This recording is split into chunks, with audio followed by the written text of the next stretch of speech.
नमस्कार मंडळी, मी रोहिणी आणि आपल्या यूट्यूब चॅनलमध्ये आपलं स्वागत आहे।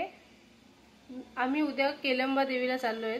केलंबा देवीचं दर्शन घेतल्यानंतर आम्ही कुलदैवताचं दर्शन घेणार आहोत आणि ते आम्ही तुम्हाला उद्या दाखवूच उद्याच्या ब्लॉगमध्ये की आम्ही कुठून कसे जाणार आहोत। तर आमची 4 व्हीलर आहे, तर आम्ही 4 व्हीलरने जाणार आहोत सगळे। आज वेळ झालेला आहे, तर आता आम्ही आत्ताच जस्ट जेवण झालंय आमचं, तर आता आम्ही झोपतोय। आणि मेन म्हणजे उद्याचा जो ब्लॉग आहे तो तुम्ही आवर्जून बघा, कारण त्याच्यामध्ये आम्ही काहीतरी विशेष दाखवणार आहोत। चला तर भेटूया उद्याच्या ब्लॉग मध्ये।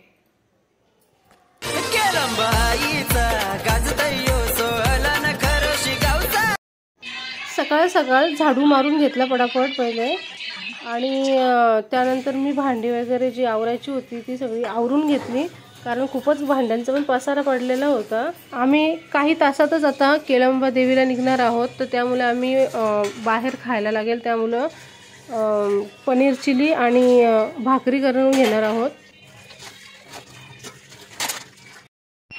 तोपर्यंत स्मितचा अभ्यास चालला होता। त्यानंतर मी वॉशिंग मशीनला कपडे धुवायला टाकले।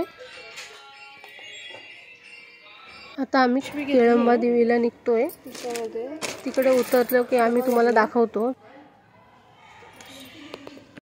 आता आम्ही केलंबा देवीच्या दर्शनाला उतरलेलो आहोत, तर आता आम्ही मंदिराकडे चाललो आहोत। मंदिर येईल आता जवळच, खूपच गर्दी आहे आज, आणि त्यामुळे आम्ही छत्री घेतलेली आहे, कारण ऊन पण जास्तच आहे। सगळे तिकडेच चाललेलो आहोत।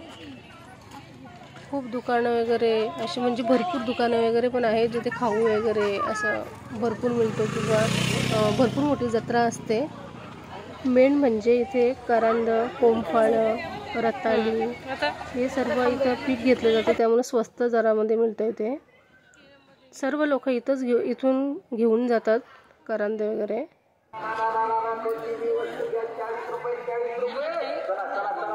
इथे विकायला खूप काही असतं, तसंच लेडीज पर्स वगैरे किंवा ज्वेलरी लेडीजची हे सर्व प्रमाणात असतात। आणि आम्ही इथे आता कमानीपर्यंत आलेलो आहोत।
आता आम्ही दर्शन घेऊन खाली उतरत आहोत।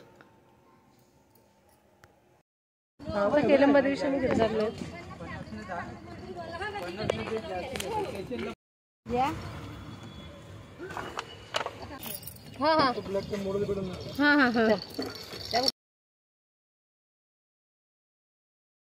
फक्त आपला मंदिर असेल पडका नाही बाबा, यात्रा मोठी रोहिणी, यात्रा मोठी कसली मोठी यात्रा आहे, कसलं रास आयटम आहे। हा ना, जाम जत्रापेक्षा पण मोठा बघितलं तर ना। त्यानंतर कुलदैवतांचं दर्शन घेण्यासाठी आम्ही आमच्या गावी आलो।